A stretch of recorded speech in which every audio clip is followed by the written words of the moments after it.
Your ability to identify risks and address them appropriately is a critical function in project management. Hi, I'm Justin Hitt with Inside Strategic Relations. Very often businesses put together projects without considering risk management. Maybe they believe that that is only on their enterprise level, or that's something taken care of in process development, or maybe it's part of a special function such as legal or third-party risk management. But ultimately, your project or activity has elements of risk that need to be addressed in the approach or deliverables of that particular project. That's what we're going to talk about today. This is a high-value activity that allows your projects to go faster with less failure and better results. So what are we looking for in risk management at a project or program level? Well, I'm going to argue that it's the same risk criterias that you would have at the enterprise level applied specifically to your project or program and would stand a demonstration should your project be audited. So I'm going to use the generic term project, but understand if I'm talking about projects, I'm talking about elements of a program. If I'm talking about programs, I'm talking about elements of a business unit. If I'm talking about a business unit, I'm talking about elements of an enterprise structure. Can you see how there's this hierarchy where we need lower risks at the operational level in order to reduce risk at higher levels, or to prevent the cascading of problems or risks across your business or enterprise? So at the project level, before we do any activities, as we design that project, we want to address reputational risk. We want to address human resources risk, third-party risk, all the different risk categories appropriate for your business. Now, it really depends on the laws, rules, and regulations associated with your project. So if you have an enterprise environment, you can go to what's called a risk register to see what kinds of risks have been identified for your program. So for example, if you have a business unit and it produced an RCSA, which is it's basically a self-assessment of risk. You're going to have somewhere that the program or the business unit has accepted risks. Now, for your project, you're going to ask the question, is this appropriate for my project? Does this risk apply to my project? If it does, you're going to look for shared controls. Now, control is a point in your process where you're going to reduce or prevent this particular risk. So you can either borrow shared controls from other places in the business, or you have to write new controls for the specific adaptation or specific application inside your process that you're using for this project. Now, once you know what risks you accept, you'll start looking at your deliverables. So there's almost this back and forth challenge. If I have this deliverable, what risks do we face in the project itself? So if your deliverable is a construction item, so you've constructed a wall, a retaining wall, what risks are associated with the retaining wall? Well, there are risks that maybe the compaction wasn't right and the soil could solidify behind the wall, causing the wall to be destroyed. There's a risk that the wall is too tall or too short or too far from a road, or there's building requirements such as the Army Corps of Engineers if you're doing a highway project, or there's building code if you're doing a construction or residential project. Those are the non-compliance of those codes is a risk for the delivery of that retaining wall or that construction project. So we now know that there's these risks associated with the deliverable. We can then bake into the project itself the resources, the individuals, the testing, everything that's necessary to secure that particular project. Now, you might be thinking this is a lot of work, but if you're doing $1 million project, it is well worth this investment, because you don't want to make it a $2 million project if you don't have to. If you build a retaining wall and you don't have proper soil compaction, you're not using the proper geogrids, you're not following the local specifications, and someone comes by to inspect your work, then you could have cost overruns and other things that are going to reflect poorly on you as the project manager, as the business leader. So again, you can go from the deliverable to the risk. You can go from the risk register to the deliverable. But you want to go back and forth in a iteration, meaning you're going to look at it from one perspective and you come back and look at it from a different perspective. You do that a few times. It's not an ongoing forever effort. It's really about writing into your project plan the things you need to worry about, the characteristics of the output. If you are building a retaining wall, you might have a certain grade of concrete to use and a certain structure or design, and that solves for the controls that you need, because part of that design or adhering to the design plan is a control activity. So you may have an inspector come out who checks your work. You may have a foreman who comes out and checks the work. Those are part of your controls to make sure the work is done according to specification. Now, there could be a contractual specification. There could be a product design specification. Again, you go back and forth, you bake it into the plan, you put it on your work breakdown structure to have the inspections, you structure the project at the project level to reduce the risk of a retaining wall failure. And again, it's any deliverable. In the case of a lot of the materials that I create for clients, I'm creating reports. So I might be creating an audit report. The activity of auditing has a certain approach. So for example, if I'm testing a control and I'm using a statistical sample, that's a control, that's part of our making sure we don't have to check the whole sample of data. But we still have a representational sample. I'll go test the work, but someone else is going to go check my work. So if my sample is 100 units, they're going to check a sample of my 100 units in order to know that I'm on track. And if there's any failure there, then we can go sample a larger unit. I'm going to be sampling a small unit because I'm looking for problems in the process. They're looking for problems in my implementation of auditing. Now, the audit plan is just like a project plan. It outlines the scope of work. It outlines what deliverables are expected, the timeline, the schedule. What are we testing? What are we not testing? What risks or controls are in the scope of work? These types of things keep us from having cost overruns because we can start the project and have a known starting point.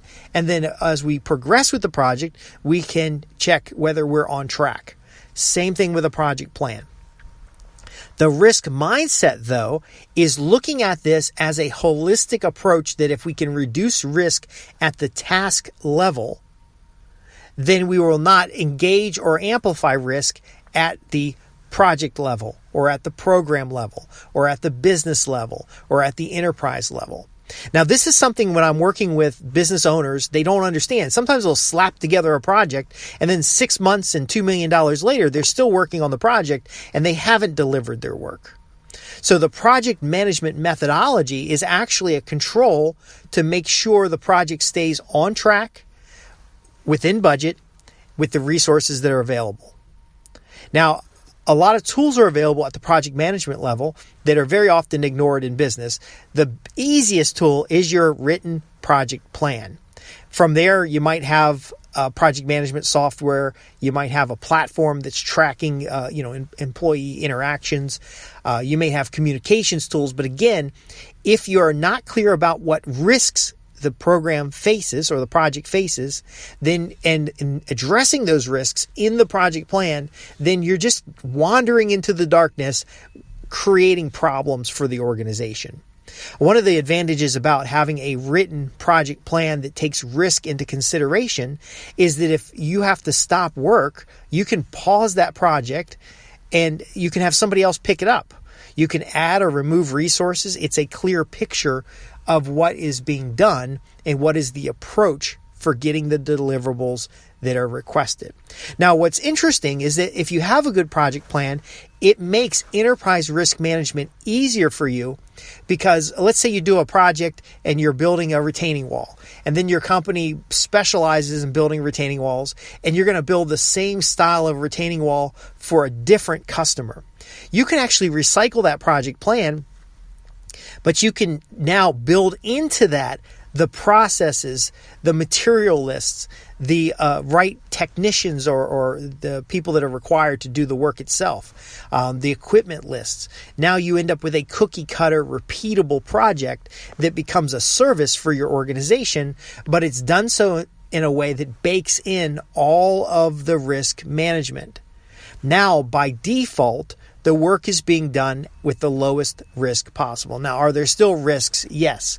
You could build a retaining wall today that has trees over top of it, and then 5 years later, somebody builds a high-rise building, and it, if they didn't do their proper work, it could blow out the wall, and now you're going to have a problem. Now, I know these are construction examples, but they work with any kind of deliverable.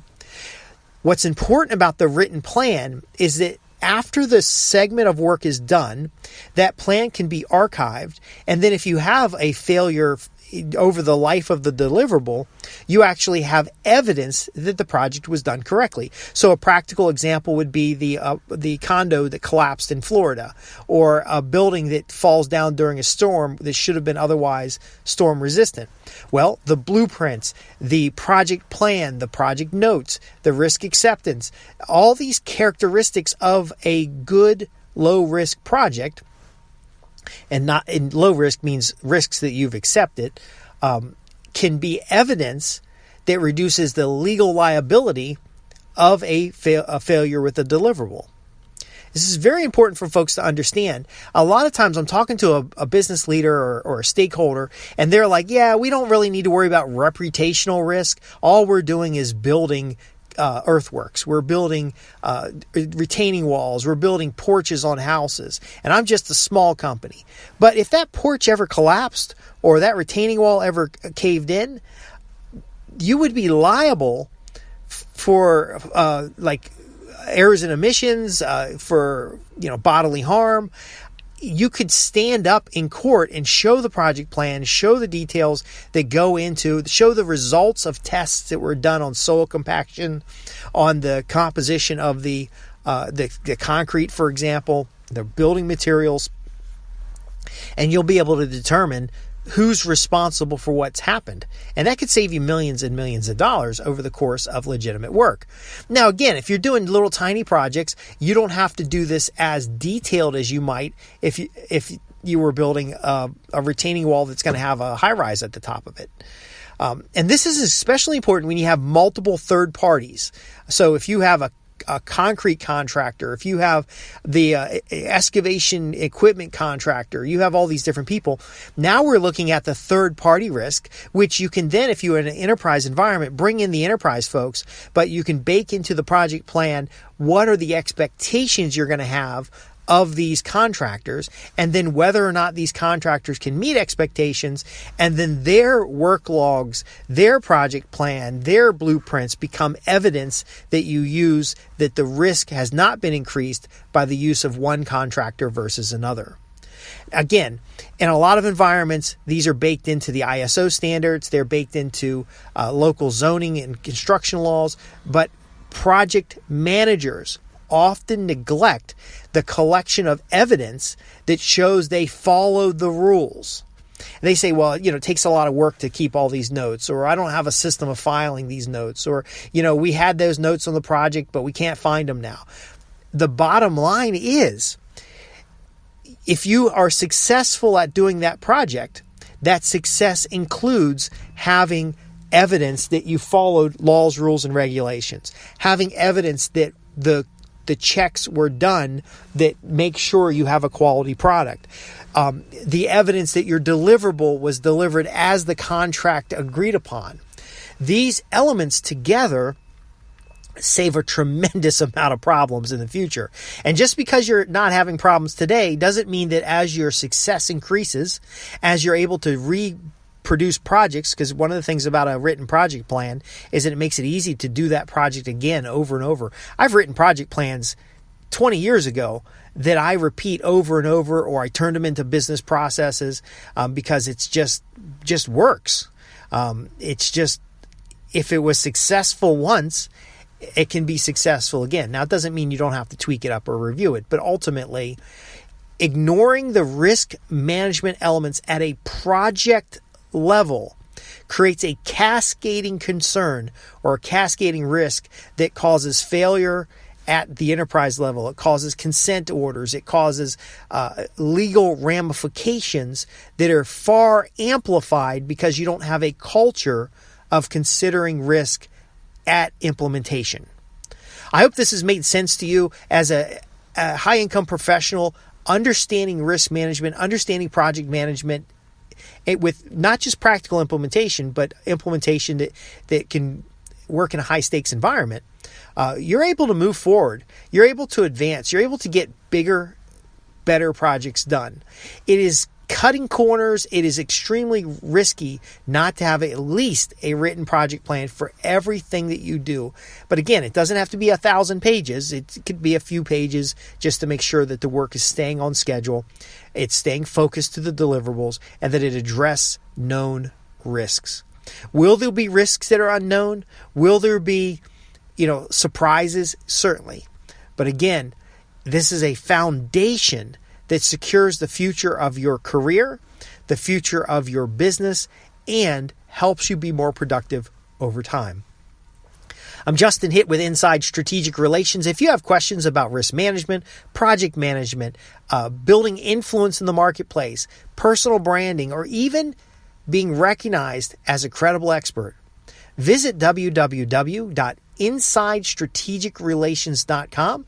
Go to the contact page and ask your questions. I would love to hear from you. That's what feeds this newsletter, what feeds this podcast. And again, I'm trying to share with you from experience that application of risk management at the project level is beautiful. It's almost to the point it gets boring because there's no drama, there's no fires to put out. The work gets done and you move on. And that's how you build credibility in a marketplace. That's how you build a successful business. That's how you build a powerful career where you're the go-to professional. So again, I'm Justin Hitt at www.insidestrategicrelations.com, all one word. Go to the contact page, ask your questions. I'd love to hear from you. Be sure to like and subscribe, and I'll see you in the next podcast.